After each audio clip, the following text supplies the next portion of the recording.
Hello, salutations, what it do? Start the gamer off, I'll do our game note vibes like subscribe. Let's get it. Welcome to the Aftershow Podcast with myself and my brother from another mother, Jay Shockblast. What's up, my friend? Oh, man, what a whirlwind of a day. I'm doing all right. How about you, man? I cannot complain. I mean, I could complain. I have plenty to complain about because you know how I love a good oppression story. But count my blessings. I'm doing well. It's Friday. Just saw Guardians of the Galaxy 3 a couple hours ago. It was fantastic. So I'm in a good mood. Things are going okay. So I'm looking forward to diving into everything with you today. We got a fun show planned. We're going to be talking a lot. we got a lot of stuff happened in the past week, and some stuff happened today. So we're going to do a non-spoiler review of Guardians of the Galaxy because certain someone hasn't seen it yet, and I know it's still Friday, so I don't want to spoil it for people that may be about to see it or whatever. And that's usually the policy. We'll do spoilers next week, but I'll just do a general spoiler-free review. We're going to be talking about this apparently Superman game teased from the Warner Brothers CEO, the SpiderMan 2 story details that we got from the comic. We're talking a little Redfall because, oh boy, was that an event. And all right, I don't know if are you still counting it down? Oh, we're here. We're here. All right. So here's what I want to start off with. So it's Sadat's birthday this week. It was. So happy birthday to Sadat. Thank you. And today is my main moderator, Free Willy Rocks. It's his birthday. So happy birthday to Free Willy Rocks. Happy birthday, Willie. I have not seen Guardians of the Galaxy yet because I was just in New York at Legoland playing Lego 2K Drive. I got this sweet hoodie with a chicken on it. I need some kind of flex icon or stinger for this segment. So like this thing was kind of crazy. There were a lot of really big it wasn't just like content creators, it was like Lego ambassadors. And have you ever seen or even ads for it, the show Lego Masters? It's hosted by Will Arnett. The actual season 3 winners were both there, and I didn't realize Nick was one of them, and I didn't know that. And we literally had lunch for like 2 hours on Wednesday, and it wasn't until like halfway through he was like, "Oh yeah, I won Lego Masters." I'm like, "No way!" So that was really cool. But like there were just people from everywhere. Was Will Arnett there? Because I would be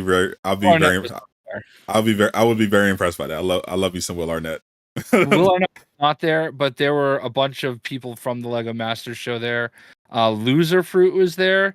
Like massive Fortnite player, so big she's one of like 10 people that has their own skin in Fortnite. So she was super nice. But we got to play the game. Can't really talk much about the game itself yet, but I can tell you that your boy did you proud, and he actually won something with skill. With skill. So there were 3 competitions. One was to build something unique, and I watched all 5 Lego Masters get up for that, and I said, nope. And because that's literally what the show is, build stuff from scratch. True. There was one where it was kind of like a ski slope, and you had to build something, and it had to like do the jump and then explode in the little bin. And whoever had the most pieces that made it in would win that one. And I was like, no. And then the other one was just a straight race. Build a car from scratch and win. There's like 2 heats and then a final. So I won my heat and then I won the final. It was dope. I literally built a car out of Lego, like from scratch, and beat everybody. And we're so proud of Jay. He will never let anyone forget this. Listen to this. They were like, I got like 3 Lego sets, like massive Lego sets to take home for it. And I got this Lego trophy that of course I left upstairs. But I'm like, I don't even want the Lego sets. Can I keep my car? And dude looks at me and goes, no. I'm like, aw. He goes, because we're putting it in our Hall of Fame here. Oh well, there you go. They're taking my thing and putting it on display in their place. And I'm like, holy crap, that's insane. I mean, that's definitely a better flex than just you putting I it kind of back with all your other stuff in your room. I don't know, man, but that I wanted to keep it because I worked hard on it. It was pretty cool, man. Like, but today I had kind of done everything that I wanted to do, and we just really had the day to ourselves. So I was like, you know what? I just realized it's a 3-hour drive. I rented a car and I drove home. He drove home Otherwise, for us. I would be. Otherwise, you'd be seeing me in my sweet Lego Ninjago hotel room. Surrounded by Legos and models feeding him grapes. It was 2K spared no expense. Something like that. Yeah, it was really cool. I met a lot of really cool people, including Uncle Demi, who's a NBA 2K creator, and I think we're gonna get him on the show at some point because he was awesome. Absolutely, would love to have that happen. Shout out to the chat. Appreciate everyone for hanging out. What's up? We got Eastwood, Taladia Plays, Lucky Ray in the building, Divine Shine, Nava Flow, the MVP. Appreciate all you guys hanging out for this show that thankfully started on time. No technical issues. I got the whole new Mac update thing figured out for now. So hopefully nothing else goes wrong. But for now, we're Gucci, and let's get into our first story because I was going to make a video about this on the main channel, but I thought it'd be probably more interesting to just have a discussion about it because this is a lot of at first look corporate gobbledygook, but I might have some insight on there. So for those that don't know, obviously people have been fiending for a new Superman game, but so far hasn't materialized. Now, if you follow my main channel, you know that there's potentially a Superman game in development from WB Games Montreal, the creators of Gotham Knights.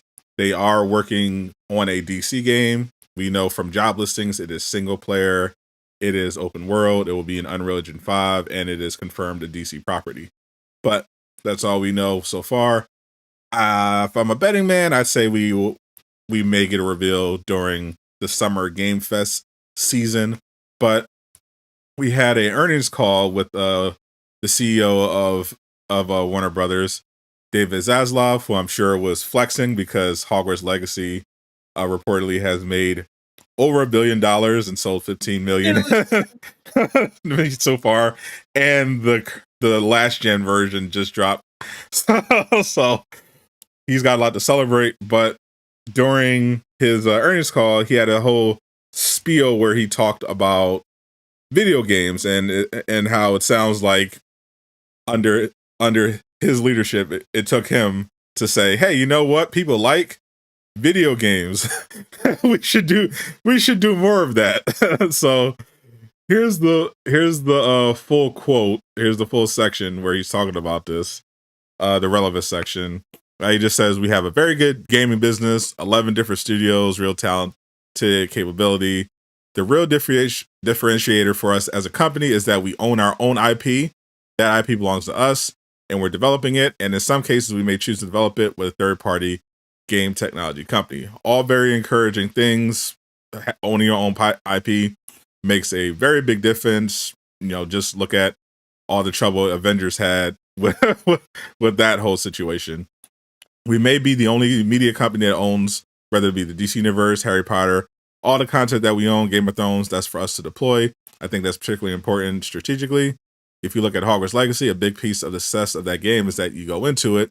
If you're a player, you own that game and you're in that world. That's kind of a new concept. It's not open world games are kind of an old concept, but before it was gaming and it was storytelling, and now it's very difficult to understand what the definition of the metaverse is. Metaverses, we'll get to that. When we launch a product on Max or HBO, and when we have a game, that game belongs to us. But now there's this in-betweener. It may be in the next couple of years that we launch a Superman movie, and people spend more time and there's more economics of people just hanging out in that Superman world and universe. So people jumped onto that particular section because it made it sound like they may have plans for that Superman movie launch, which we know is coming out in 2025, potentially expanding on that in gaming. It sounds, most of this kind of sounds like corporate gobbledygook from someone who just realized that people like video games, but better than the old leadership who thought that the only games people wanted was Batman. But it sounds like he may be hinting at something, but obviously they wouldn't want to announce it now. But your deal with all these corporate types, Mr. Shockblast, you're in those boardrooms, you're in those studios. What do you make of this translation? Well, I've been to that studio in particular, WB Montreal. Yes. So I can tell you that Caboose and Uncaged Games, when we were there, were hardcore talking about doing a Superman game. They all played it very close to the vest. Of course. There. So there was like nothing to allude to, hey, that's what's happening. I know at a certain point, I think they were working on something else that they're not anymore. Yes. But I know it doesn't take a genius to figure out that's what the people want. Like, they've made it very clear. And if you listen to all that you just read, and think back to when they announced the new DC EU or whatever they're calling it, okay? They made it very clear that they want like one voice, and they made it very clear that our Superman is going to be Superman in everything: the movie, the animation, and the video games. Right. So it does seem like gaming is going to be very major for them. James Gunn seems like the type of person that understands how much video games do mean. And this is all very encouraging, like we all want more. I don't believe in superhero fatigue, okay? I don't either. That's a thing that a lot of people try to talk about, like, oh, there's superhero fatigue. Yeah. We're just tired of it. I think that's total bullshit. I agree. They could put out something new superhero every single week, and we would eat it up as long as it's good. Literally. That's all there is to it. You just have to make it good, and that's it. It's not fatigue. It's a skill issue, as Sadat the Gamer would usually say. You know how I know there's no superhero fatigue? Because no one has ever uttered the words anime fatigue. Nobody in the anime community is like, oh man, please stop making good anime. Stop making anime. We don't want it anymore. Please. Oh, please don't adapt this manga. Oh no, stop it. No more.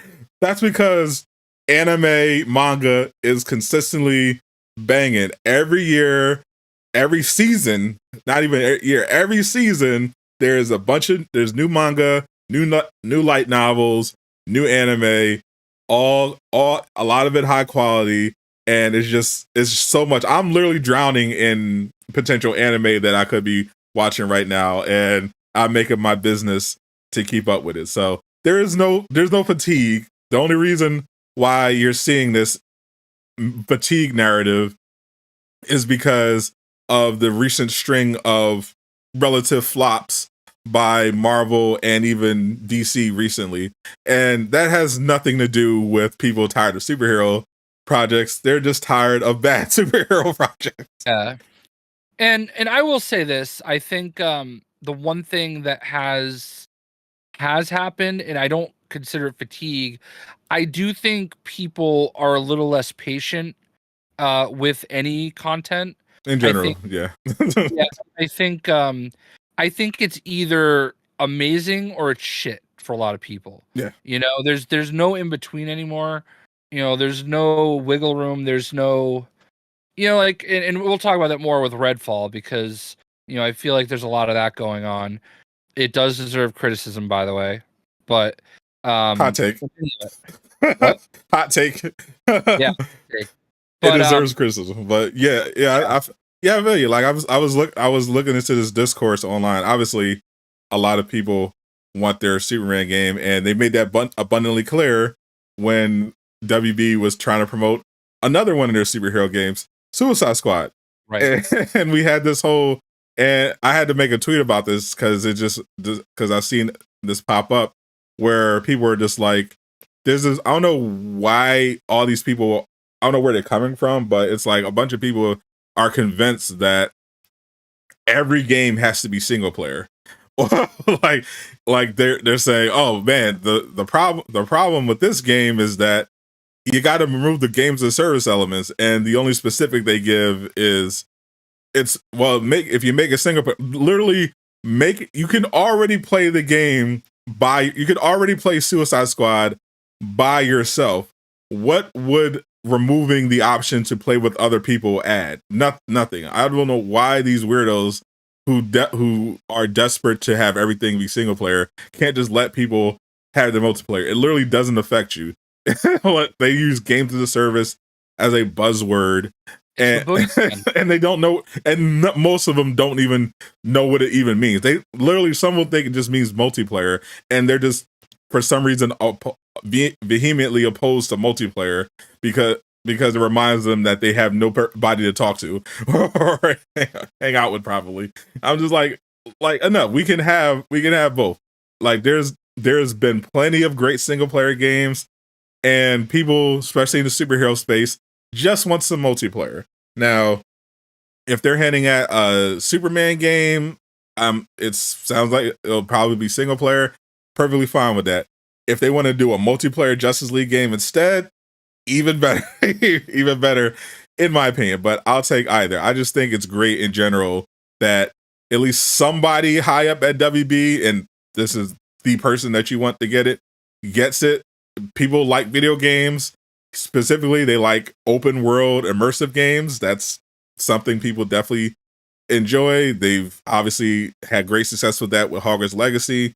So if that means we're going to get more than just Batman games or Batman adjacent games, I'm all for it. DC has so many characters that deserve their own game. We're obviously getting Wonder Woman already, which I think is going to be amazing.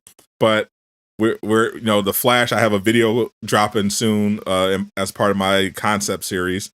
We need a Flash. We have a Flash game. Green Lantern. There's so many heroes that could, and teams within DC that deserve some love. So this is a good sign to me of what to expect from DC. Go for it. Yeah, I agree completely. And the irony of what you just said is we look at Gotham Knights, okay, and Gotham Knights was set up so perfect to have DLC. Okay, it was.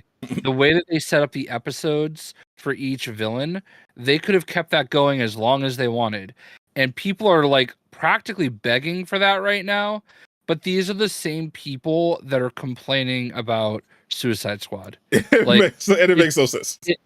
And we all know that's true. Like these people that want more of Gotham Knights are the same people that say, no, I don't want more of Suicide Squad. And maybe it's just Suicide Squad in general. But the fact of the matter is, I guarantee you, just like any other game, it's a superhero game. Once you get your hands on it, you're going to enjoy it and you're going to be fine. But I loved what they were doing with Suicide Squad. We both agree that like the free DLC model is not really viable. That I think people would just be willing to pay for extra expansions and stuff like that. So I don't know, man, because all I know is whenever I play a game that I love, I want to keep playing it. Yeah. And in order to do that, you have to have a game plan going into it, And it seems like Gotham Knights got so spooked by a number of things that they just said, you know what? Here's Gotham Knights. Enjoy. And that was it. Yeah. And if you listen to some of these weirdos, it seems like that's exactly what they want. They want the game they buy to be all they have, and that's it. But it's actually not that. They actually think that like they should keep developing the game, and because they pay their $60 or $70 entry fee, that entitles them to everything. That's it. And I think that's my biggest problem. I think right now with gamers in general is this disconnect from paying that retail price for a new game versus free to play games that, you know, like this week Fortnite drops this massive Star Wars content, okay? You can get Padme, you can get Anakin, you can get a clone trooper, and you can get this little mini battle pass that gets you Darth Maul, and it's going to cost you almost $50 to get all that. And that's just a bunch of character stuff, Yeah. you know, Skins, to make player. cosmetics. Yeah, it's just a bunch of cosmetics, and that's great. I'm gonna obviously get it. I haven't yet because been away, but like, I have no room on my system. but just think about that for a second though. Like, they are constantly putting out updates that cost 15, 20, 30, $40. When LeBron came to Fortnite, his pack cost $40, okay? And like, you're putting all this stuff out, and like, you're able to do it just because the entry fee was zero, and people are like, oh well, you know, it's a free to play game, of course they could do that. But because you have a $70 entry point, and it's not just one map that you're going out and like playing over and over again in multiplayer, it's like an actual core game story. People are like, well, I paid my $70, I should never have to pay anything again. And it doesn't work that way. But but the weird thing is, they'll still complain because Suicide Squad didn't even propose that. That wasn't even their value proposition. They straight up said when they announced it, yeah, the game will not be free to play, but the DLC will be free.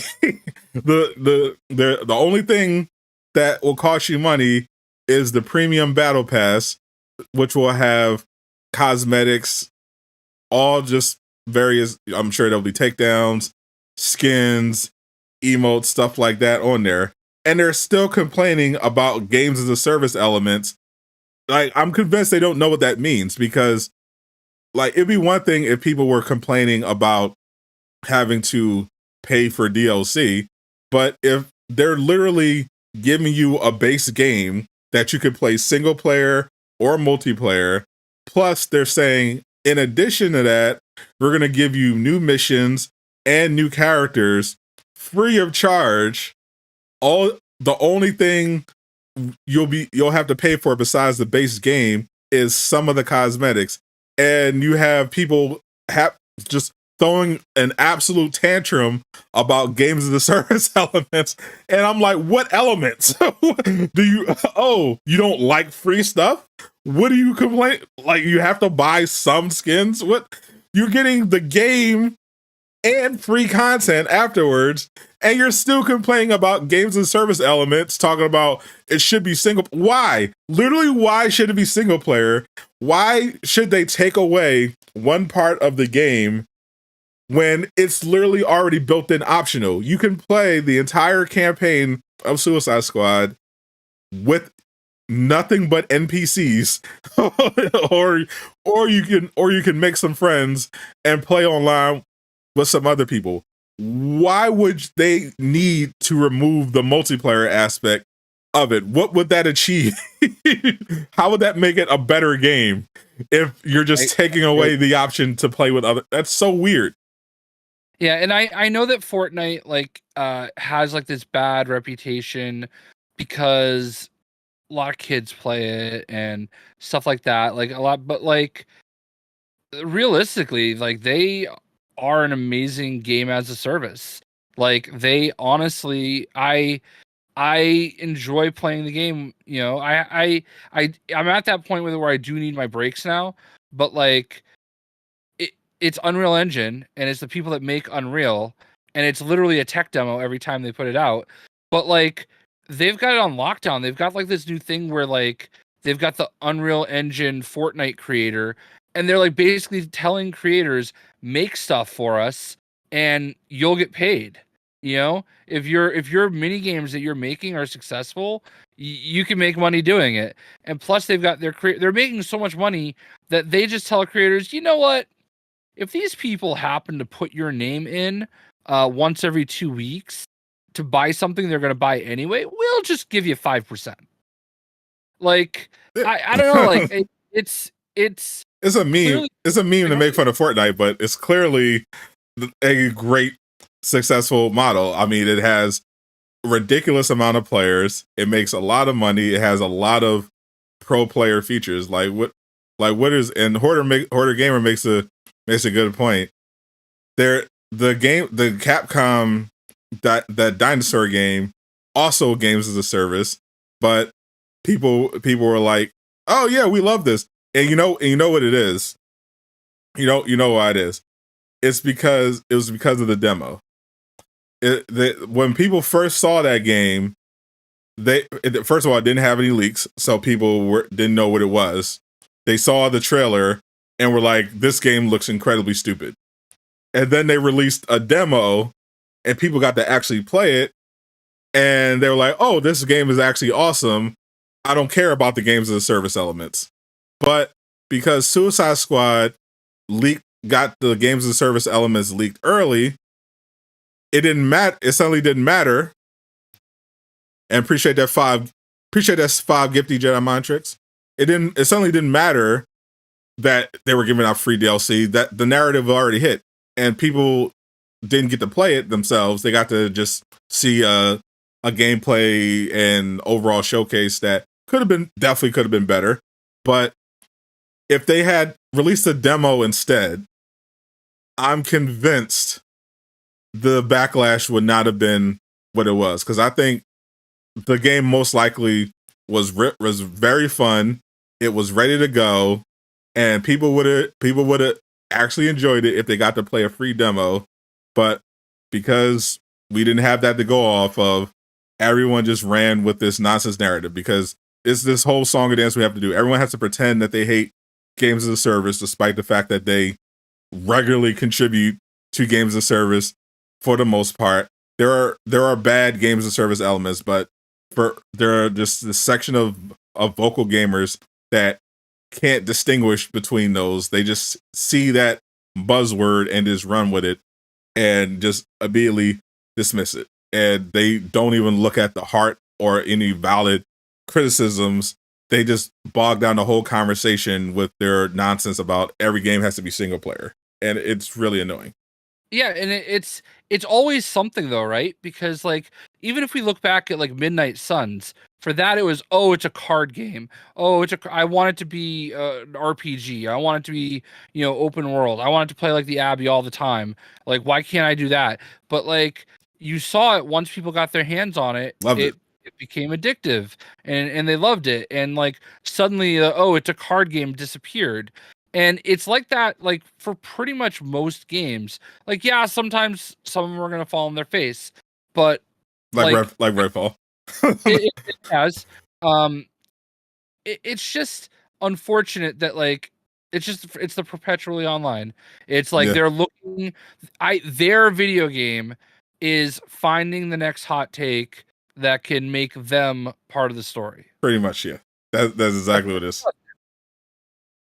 So, and it's just getting old, because like, and it's actually really hurting the industry. And I know they don't care about the industry, even though they're affected by it, because if you realistically want these great games, you have to be a little bit more patient, a little bit more understanding, a little bit more like restrained. Like, it's not all life or death. You know what I mean? Like, just let them do what they're going to do and figure it out from there once it's there. Like, all this talk in between means nothing, Like, yeah. I mean, we've seen, if you're talking about chronically online, I mean, that's literally the Spider-Man 2 stuff in a nutshell. I mean, the amount of nonsense takes about this game it's insane, because people just trailer. Where's the trailer? Where's the trailer?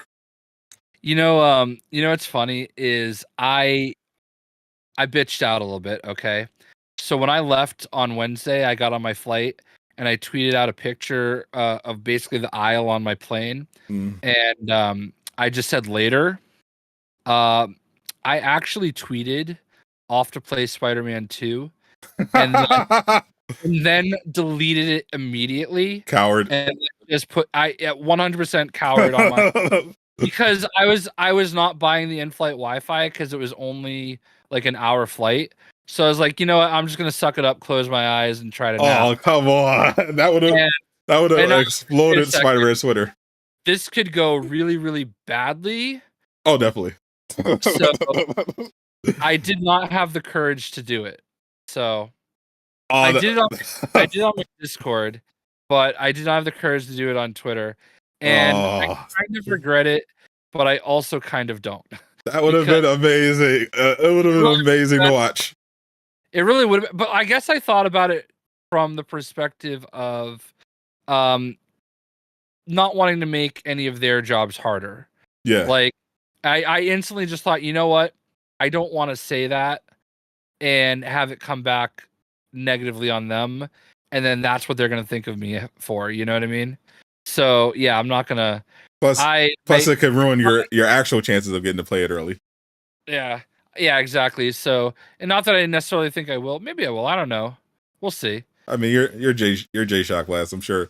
And we're trying to get some of them on some of the members of the team on the podcast. So yeah, I am going to Summer Games Fest. So there you go. Who knows what's gonna happen there? Do some networking while you're out there.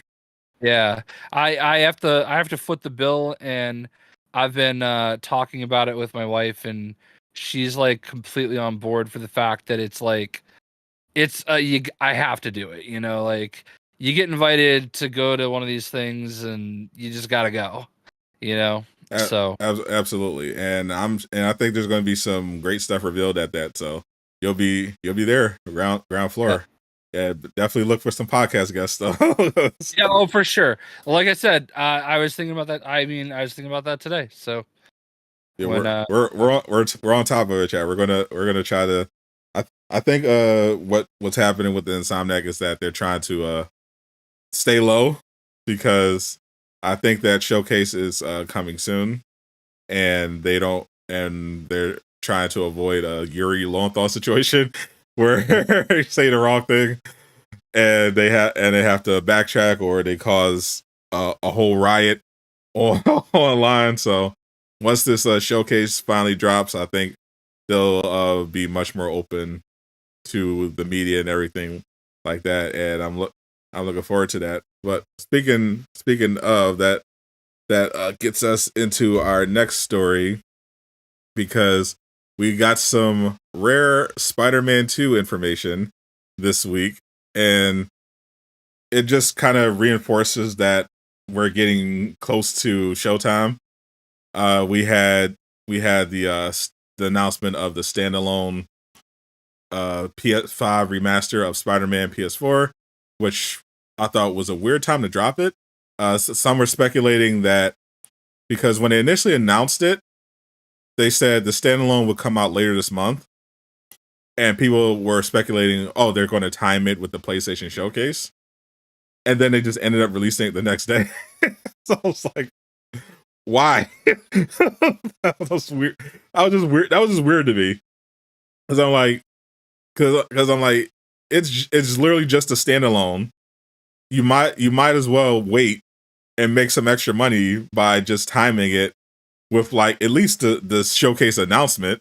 I just felt like a wasted opportunity. But the biggest thing is that we got the official tie-in comic. They've been doing a bunch of these for Spider-Man. They released a lot of these, and the vision was basically to expand and generally go deeper into the Spider-Man Insomniac universe by creating these comics that are integrated and part of the plot, and shed some light on stuff that didn't appear in the game and expand on stuff that is in the game. You know, like they had a comic run about the City Never Sleeps DLC events, so we had a lot more Black Cat, love it, and Peter Parker action. But the big one is that the new one, which is going to be based on Spider-Man 2 that's going to be dropping for free on World Comic Book Day. It leaked online, of course, early, a little bit, a little bit of it, so it's available on eBay. But those are the physical copies that went up on eBay. It'll be available, I think, tomorrow. Tomorrow's day, yep. On free Comic Book Day. So May 6th, you'll be able to download that for free on the Marvel website or through the app. And we already got kind of a story synopsis, and it's got some interesting stuff in there. So for those that missed it, this does in fact take place after the previous games. It is a setup for Spider-Man for Spider-Man 2, and so the basic premise is that Mary Jane is back. Her and Peter are back in town. She's got a new book out based on her experience in war torn. I forgot where she was, but it's about a war torn region she was in. She wrote a book about it. No one cares about it, unfortunately. She's not making no sales, so she goes on J. Jonah Jameson's show to promote it by getting into a debate with him. It gets interrupted by, I think it was I forgot the villain. Spider. It was introduced in the Spider-Geddon comic, and I think it was Tarantula, and Miles and Peter come in and save the day. But it's interesting that there's some tension going on between Peter and MJ, which is great news if you're a Peter and Felicia shipper like myself. But so basically, Peter is trying to take over Aunt May's place, but as I can personally attest, living on your own with a mortgage is expensive, and Peter thinks it'd be best to have him and MJ take that relationship to the next level, but also move in together, share those expenses. But she doesn't want to leave the city because it's closer to her job at the Bugle. So there's like this tension. Meanwhile, Miles is feeling a little left out and isolated from his friends because he's been focusing on the Spider-Man stuff and nearly dying and saving the city, and his friends are focused on college. He hasn't really thought too much about his future, so that's common thing that Miles deals with in a lot of his runs. And the really interesting bit was that the main villain that we know of in this comic pops up, the Hood. He's a kind of a little bit of a deep cut in the Marvel comic universe, but he's getting introduced into the MCU. But he's connected to a very big Marvel character. I did a video breaking it down, but essentially the Hood he's this kid who's turning to crime for, I guess you could say, noble reasons. He's trying to save his mother, who's very sick, and crime is the best way that he knows how. And during a robbery, in the comics at least, we don't know if Assignment will have the exact same origin, but he does seem to have the same basic powers so far. He kills a demon during a robbery and takes his boots and cloak. And the Hood, the cloak, has magical powers. The boots allow him to walk on air. And it turns out the Hood is possessed by the power of Dormammu. So that becomes a really big thing in later stories. But it does indeed have Dormammu's power.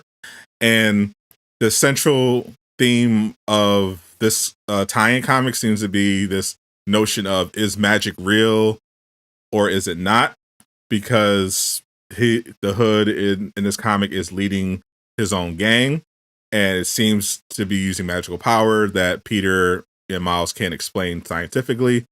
And based on one of the panels, it looks like he's holding the Lifeline tablet.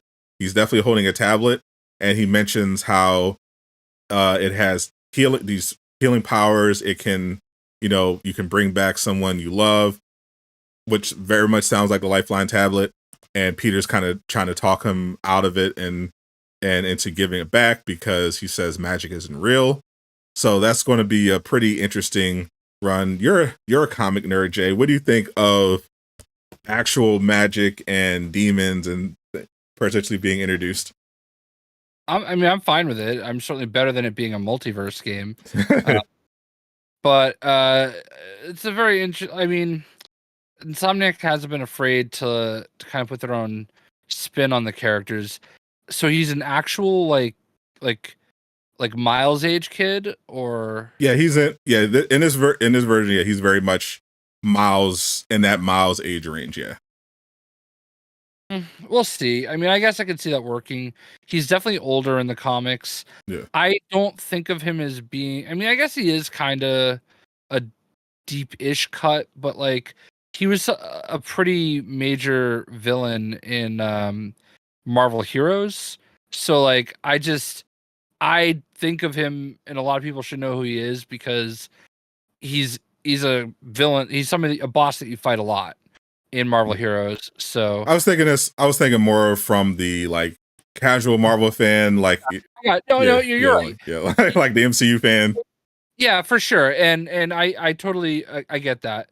But yeah, that's it's an interesting take. The last couple days being in the hotel, I couldn't get my laptop on the Wi-Fi, so I was pretty useless. I just didn't read anything. You're never useless, Jay.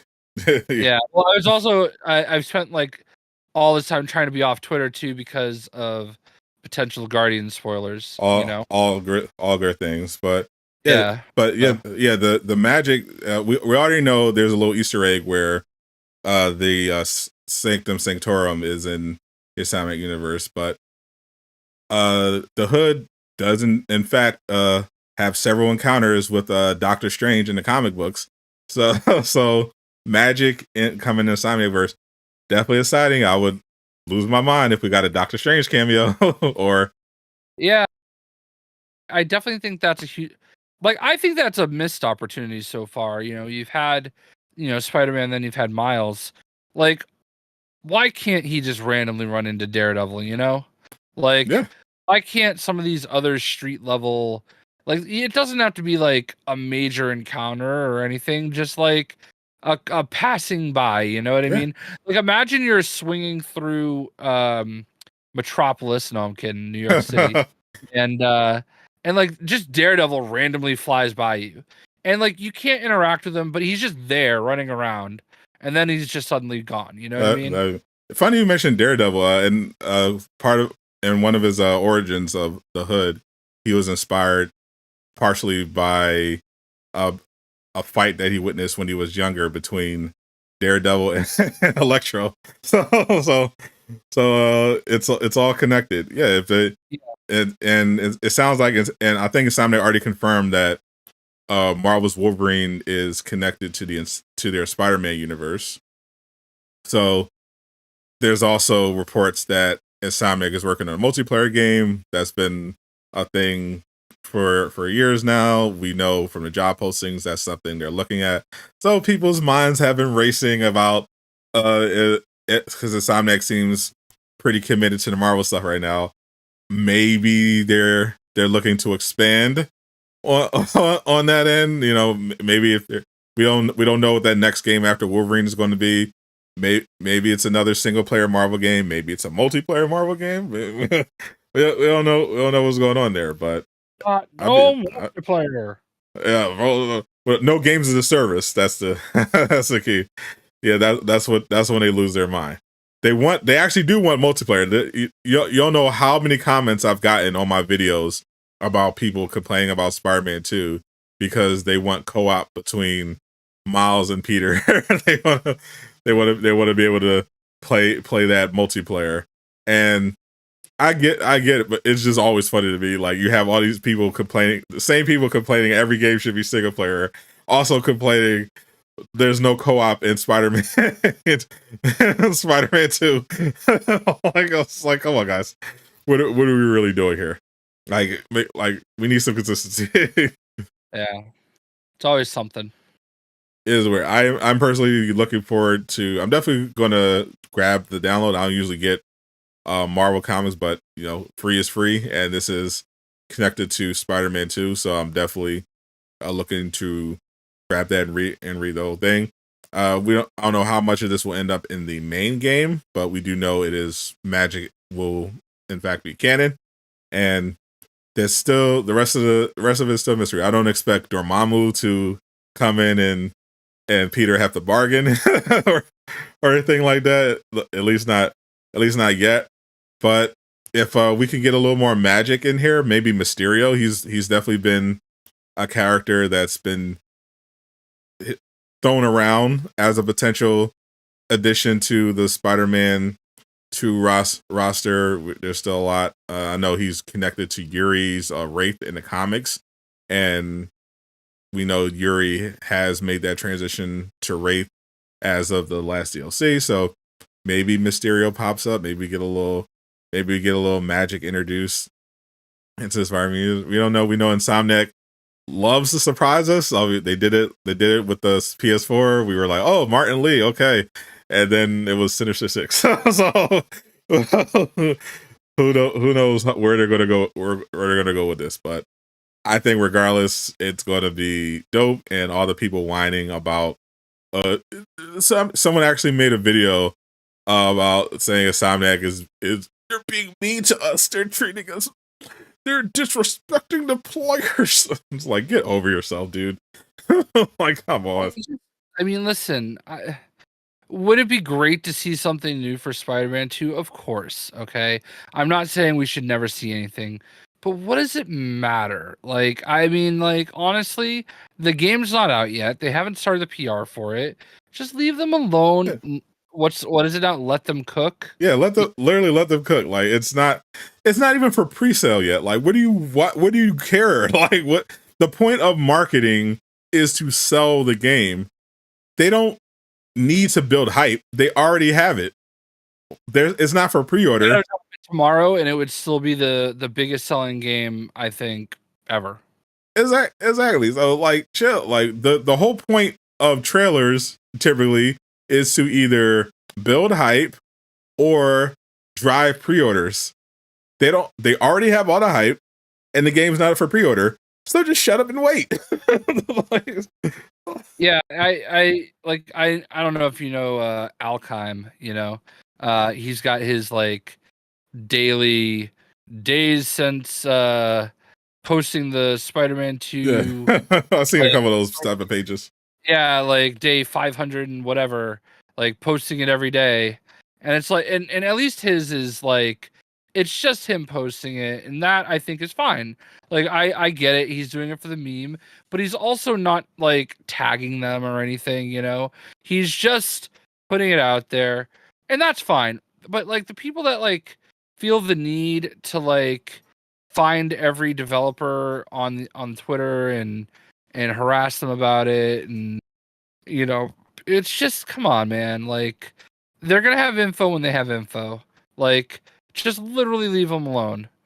Definitely don't send them death threats. Like, that's so down bad to be so obsessed with a video game that you're willing to threaten the life of somebody because you didn't get a trailer fast enough.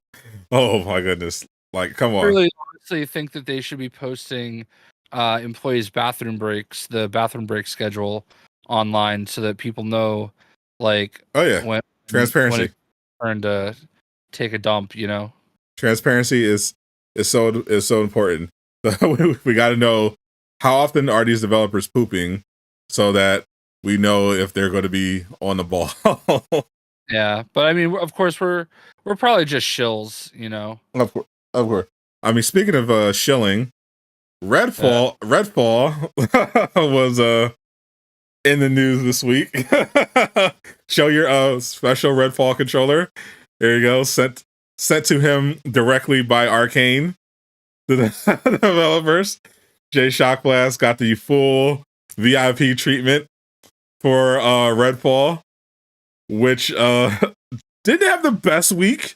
It's usually not great when your brand new game comes out and the head of your entire games division has to come out on a podcast and say, Yeah, that wasn't great. Like, we made some mistakes. And I think here's the thing, okay? I feel like people. Let me start from the beginning, okay? I had a really great experience in New York City with some of the devs. The head of the studio is there. I love Cammy. Cammy's amazing. Shout out to Cammy. So, She's awesome. We should yeah, get her in the podcast. we should. I do have a personal relationship there, so there is a part of me that's like, no matter what, gonna look at it and be a little bit more patient, okay? And the difference is I always admit that. I always am open about that. And I think that's what separates, people is being able to acknowledge that, yeah, like there's no avoiding it. I'm not doing anything wrong. I have a personal connection to this game. It means a lot to me. I love the fact that it's in Massachusetts. It feels like home, but it does have a lot of issues. There's no two ways around it. I think it's a really bad thing to not have the progress. You know what I mean? Mm-hmm. Like, because so Bob and I teamed up with Bob Duck and Weave, and we had a sponsored stream, literal shilling. So these are bags of money.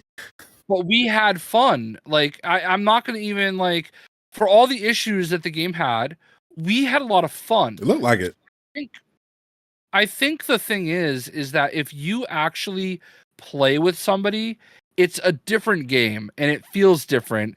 And that's what I took away from it, is this is a game that I want to play with someone, or people, multiple people.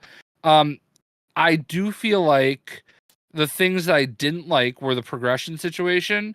I don't there's a part of me that's like, okay, well, in the grand scheme of things, you're probably want to have multiple characters, right? So in order to do that, you're gonna have to play this all over and over again anyway. Right. So on one hand, as long as you're getting your XP, as long as you're getting your loot and all that, which you do, whatever, we're gonna play it again anyway, probably multiple times. But that doesn't change the fact that, like, for that character, it would be nice to not have to go back, you know what I mean? I think there is a lack of enemies, which was very surprising to me, because I felt like when I played it in New York at the event, there were way more enemies than what I ran into when I was playing with Bob. So there wasn't a lot going on, you know what I mean? And I don't know if Bob had his like macros on or something, but like before I could even pull my sniper rifle out, he was like killing everybody. And I know what you're gonna say, skill issue, but probably. I was gonna say PC cheater. Well, I wasn't gonna say that. But there's a lot of really cool things there. I do think there's a lot that, like, there's a really good base there, and it feels like an arcane game, but there is definitely something lacking, and it I feel like there is some personality there. I saw a lot of people. I didn't get to watch it, but what is it? Skill Up. I did. I watched Skill Up's review. It was quite harsh. I saw a couple guys that I follow that they work at TT Games, which does the Lego games, and they quote tweeted it, and they were very positive, and they actually were like, really liked his take on it, and said it was kind of different for him. I don't know, because I'm not like super. I don't follow him at all, but I'm aware of who he is. But the thing is that I just feel like there's a base there. I don't know what happened. It does deserve. I think it could be a very solid 6 out of 10 game, and I just feel like it goes back to what we were talking about before. The level of patience people have is like, it's either a 10 or is a 1, and it's a Game Pass game, okay? You can't get that mad about a game that is free on Game Pass. There's no reason for anybody to go out and buy a retail copy of the game. There just isn't. Get freaking Game Pass, okay? Pay the $5 for the 1 month and get Game Pass and play it, you know? Like, worst case. So like, you can't be mad that like, oh, I spent $70 on this. Well, just get Game Pass. Sure. Like, I think literally, I think the issue is in this case is that I think Skill Up might have given it a 1 out of 10. He said it's completely irredeemable, but I think the issue in this case is that this is where player patience gets tested, and it comes down to the companies to just generally do better. Like Arcane had a really good reputation. A lot of people love their previous games, and Redfall. I mean, even before it launched, I could clearly tell that this was rushed. I've been making YouTube videos for a couple of years, but I've been a gamer most of my life, and especially since I got into content creation, I've been much more into the business side, looking into things. I know a rush game when I see it. This is definitely what seemed like a situation where there wasn't enough oversight. They maybe had some other priorities. They had some stuff going on, and they just wanted to get this out the door. And we're like, we'll just fix it later. And that's exactly what we happened. This release now, fix later. Especially since it was going to be a Game Pass game, they probably felt more emboldened to take that approach, since since it's on Game Pass, you're not asking for a big commitment. But it is a bad look on the part of Xbox in general, because we remember Phil Spencer went on stage and they made a lot of promises about all these Xbox games that they were going to have outdoor. There was a lot was made about the lack of first party Xbox games. A lot of people love Game Pass, or are interested in Xbox for Game Pass, but are turned off by the quality and lack of really good first party games. And this was supposed to be the year when Xbox starts trying to turn that around, with Redfall and then Starfield. And I mean, you look at the last first party PlayStation game, I mean, God of War Ragnarok, and now you see the state and quality of Redfall, and you're like, what the hell happened here? This is not the quality you would expect. So now there's a lot more pressure on Starfield to deliver, and I don't think that game is going to have a smooth launch either, because quite frankly, Bethesda games never do. But you would hope that it's at least a much better base game. So here's the thing about Redfall, though. Redfall is a game that was originally going to be a multi-platform game. So they at a certain point did shift in their development to making it, right, Xbox exclusive. So I don't know how something like that affects a game when it's already started as being multi-platform and then suddenly it's not. But I'm sure there are some residual things that can hurt it as much as help it. So I don't understand some of the takes, though. Like, I really feel like it's a very classic example of, I understand the criticism, but like, it feels like there are certain games that like get this stamp of approval and you can't criticize it ever. And then there's other games where it's like, this is the designated punching bag for this month. And I think the term you look for is IP. There's usually loyalty to specific IPs where you have a lot of the fanboying, and there's also the whole, and yeah, it's actually generally IPs. You have the Sony ponies and the Xbox, that whole thing. You have like Star Wars. Like I made a reasonable video criticizing Jedi Survivor when they did the hands-on preview, because I just in general don't like when companies are releasing $70 games and aren't transparent, especially when they're only a few weeks out. I said I didn't, considering the game's already been delayed because of performance issues, considering how little of the actual game we've seen, nothing unedited, and the reputation, because the Jedi Fallen Order had a lot of launch problems. I thought potential red flag that they're not allowing anyone to capture gameplay for the hands-on preview, and they ended up not doing. They didn't do a demo. They didn't do anything else. So I'm like, this could be a red flag. I think it's possible that this game could have some performance issues at launch, especially on PC. And I had a bunch of Star Wars shills coming in attacking me, saying I'm just being a hater. The only reason they didn't show gameplay, they didn't let footage be captured, is because they didn't want to spoil the story. The game's going to be fun. It's going to be perfect. And I'm like, no, you're dumb. Like you're. I will say this. And of course, I was right, because I'm Sadat the Prophet.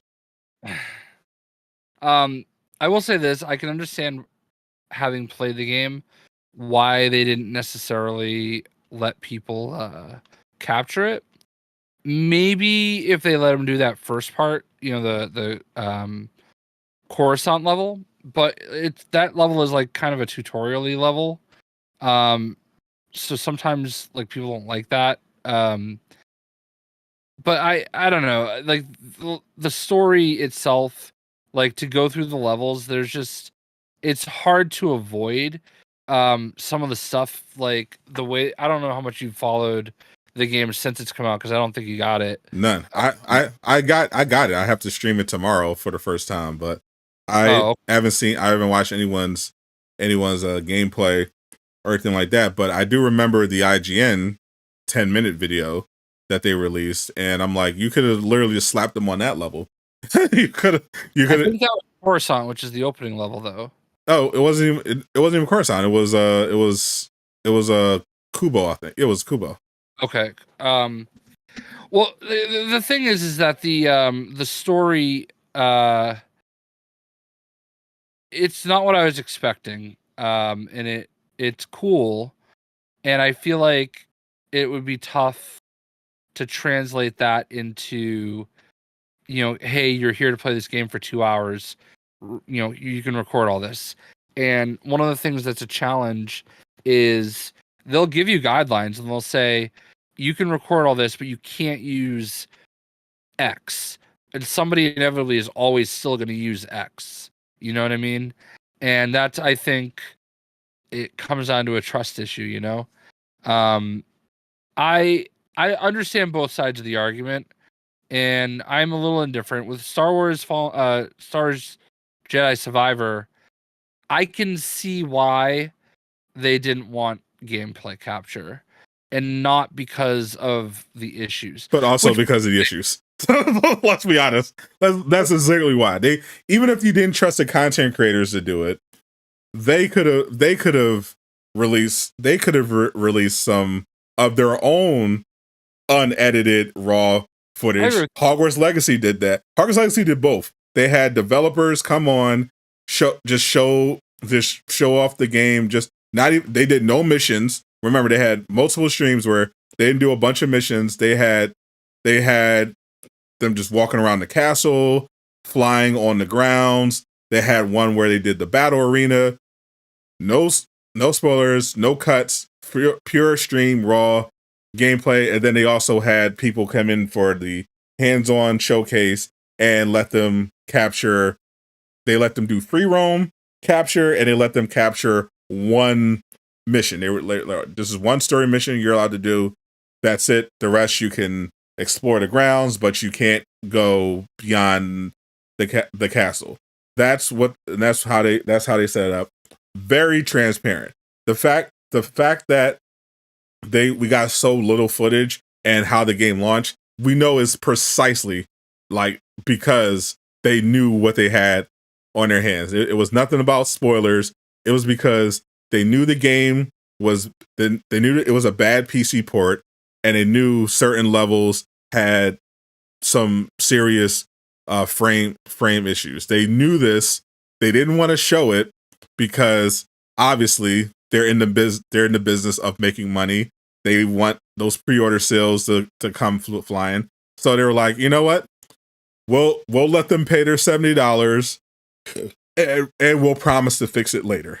You know, we'll do our tweet with the image with the black background and the white text, the obligatory we're sorry this didn't come up to our standards tweet that we're seeing more developers do. They knew what they knew what they were doing, and that's what annoys me. Like it's like, and it's a great. From what I've heard, it's otherwise a great game, but that's the other side of that coin. When you have plenty of toxic players with very brain dead takes who don't understand anything about the industry or gaming and are just being entitled, they're being impatient. But on the other end, you have developers who and the people above the companies themselves, you know, and it's usually management up top, who deliberately deceive and try to take advantage of players who maybe have brand loyalty or trusting and really want to love and enjoy these games by releasing and falsely advertising products with the promise of, well, it's broken now, but we'll fix it later. Don't worry about it. And that shit doesn't fly anywhere else. Like imagine going to a car dealership, and being like, oh yeah, brand. Let me get this brand new Mercedes. Oh, it's broke. What? It broke on the way home. Oh, don't worry. We'll send someone at some point later to fix it for you. Don't worry. Just hang tight. No, that would never fly. But in some reason, that's perfectly acceptable in the gaming industry. We'll sell you shit, literal shit, at full price, and don't worry, we'll fix it later. Oh, you want a refund? Sorry, you bought it from the PlayStation Store. Go fuck yourself. we're not giving you your money back. If you want a refund, you got to wait for a patch. It's so blatantly anti-consumer. It's unbelievable that they're able to get away with this stuff. So here's one thing I'll say right from the get-go. I have no working relationship with EA whatsoever. So can't even accuse me of going after the bag.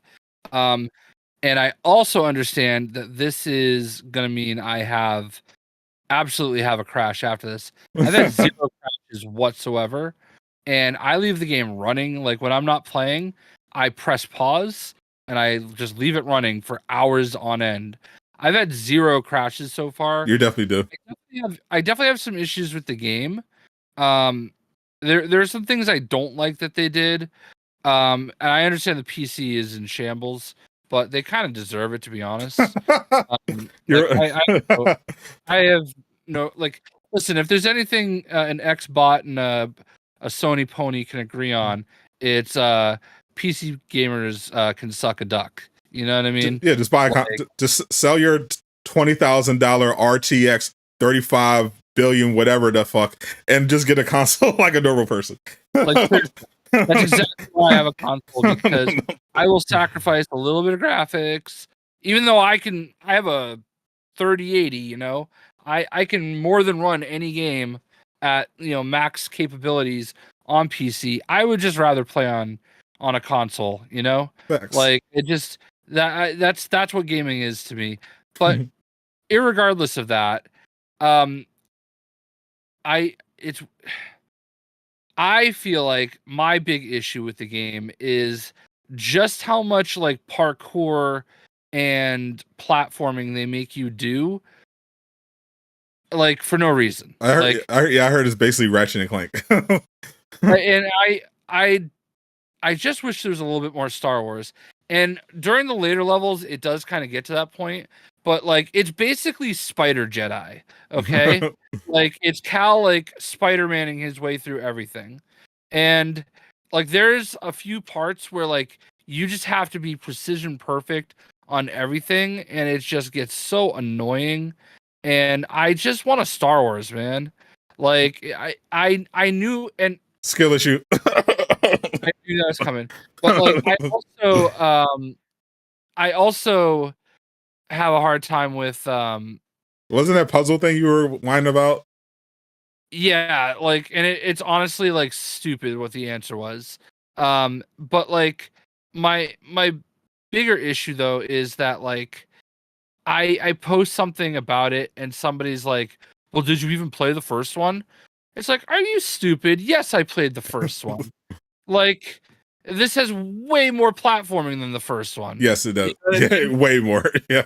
Like, way more. And like, I'm fine with a little bit of platforming. I enjoy it. But like, I don't see the need to like I just feel like they kind of like padded their numbers a little bit by making you like platform just a little bit more in every scenario. You know what I mean? But I mean, they wanted to get that solid 160 gigs somehow, so had to up it. I think it's a beautiful game. I'm really enjoying the story. It's really not what I was expecting. They did something that I should have expected, but I didn't. And it was something new um in the Star Wars universe, and I didn't expect them to be able to incorporate that into this game, but they did, and it works really well, especially considering the fact that like we're dealing with an era of Star Wars that's pretty fleshed out, Mhm. and it's hard to kind of keep adding to it. And they did it in a way where whatever's happening with Cal and his crew can happen and not matter as much in the grand scheme of things. Right. And that's the best way I can put it without spoilers. You know what I mean? But I'm definitely looking forward to trying it. My system is going through right now. I got so much. I had to do the catch up stream because I finally got my key for Dead Island 2. Love that game so far. A lot of fun. So now I gotta tackle Jazz Survivor, and I'm looking forward to all the extra parkour. Hope I don't crash. I wanted to specifically wait for the new patch before I bought it, and just increase my odds of not having issue. Because what I don't want is another Dying Light 2 situation on my hands where I get a game for the stream and it's literally unplayable. like I don't want that. And I've heard stories about that even after the patch related to Jazz Survivor on console. Some people saying most of them said the frame stuff improved a bit. Some people said they were crashing still. It was, but it seemed general. Sorry, I'm gonna cut you off. Yeah, it was on. I was looking to the Reddit because I was trying to see when it officially dropped. The patch officially dropped. So I just wanted to kind of gauge, the response of the new patch, and seemed in general that it was working. That it was mainly a patch aimed at fixing the bugs, not necessarily all the performance issues. So we'll hopefully we're good to go on my. And thankfully I don't have a PC, so I'm not gonna hopefully won't have some of those same problems. But a few frame drops is fine. I played a little bit after the patch and didn't really notice anything, but also I never had a crash, so I really haven't had any like big performance issues. But I will say, at one point, just for the sake of trying, I was like, "Oh wait, that's right, it has performance mode," and all these nerds tell me that performance mode is the only mode that matters. So let me go ahead and just switch it to performance mode real quick. Looked like absolute garbage. It was so terrible looking, and this is a very pretty game. I put it right back on fidelity, and that normally is not, and that's goes into the lack of optimization because that's normally not supposed to happen. The performance mode is supposed to still look great, but you're just getting that extra with fidelity. Like Insomniac, obviously, because they're the goats, did it perfectly. Ratchet and Clank looked absolutely gorgeous in their hybrid performance in fidelity mode. God of War Ragnarok 60 FPS, no problem. looked great. Ideally, you wouldn't see a noticeable drop. I've seen people say literally when they put it in performance mode, it looked worse than Fallen Order. Yeah. Than Fallen Order. Yeah, and I did it. I was in performance mode for like 3 minutes, and that's all I could take. It looked like a 360 game, and people use that as like an insult all the time, and I usually kind of roll my eyes at it, but it legitimately looked that bad, and I was like, wow, that's crazy. So like I understand that, like, but like I also think that like performance mode people deserve it. that I'll push back on. Like we don't like perform. Like it's reasonable to expect high performance on current gen hardware. Obviously, I think performance mode. This whole performance mode debate is blown out of proportion because I don't think it's really relevant outside of FPSs in most cases. But if you're talking about or just fighting, just fighting games. But yeah, it's a lot of that SPS stuff is coming from PC gamers that who literally jerk off to it. So I can understand where that's coming from, but I think it's reasonable to expect the current gen hardware to have games where you can have that extra high performance without completely sacrificing the graphic quality. Like it just goes to show a lack of polish, and that's why in particular it was a bad look when they released this art where we saw this article come out where basically EA and Respawn are bragging about how they made Jedi Survivor in record time. They weren't affected by the pandemic. They figured it out. You can work from home and get out a high quality game in record time. And I'm like, well, yeah, when you cut so many quarters and have an unplayable PC port, sure. And the graphics look like a 360 game. Sure. I don't dispute that that's the experience that some people are having, but like then I look at my experience playing in Fidelity and literally never having a problem. I think it's beautiful. I have really enjoyed it. So it's like that experience is there for some people. I don't know why it's not for everybody. It should be. But like I trust me, some of those parkouring, platforming things made me want to throw the game into the sun, okay? So like I again have no attachment to EA whatsoever. As far as we know, you have to disclose that, Jay, legally. Exactly. if they're paying you for this. Literally, I have never been given anything by EA ever. I mean, all right, you know what? I redeemed ornament for Apex Legends. Gotcha. Xbox dashboard. There we go. Everybody could get it, so there you go. But like I have no dog in this fight. I do like the game. I love one thing's very clear. Cal Kestis is easily becoming one of my favorite Star Wars characters. Absolutely. And his story is so great. I actually haven't even finished the game yet because I've just had so much going on, and I just that my plan is tomorrow I think I'm pretty much at the end, but I'm gonna finish it tomorrow and go from there. But I can't wait to see how it ends. I can't wait to see how it performs. I'm gonna set up the stream for tomorrow. That's going to be my Saturday morning / afternoon. Trying out some Jedi Survivor, seeing how it is, and I'm hoping it's great. I really love the first game.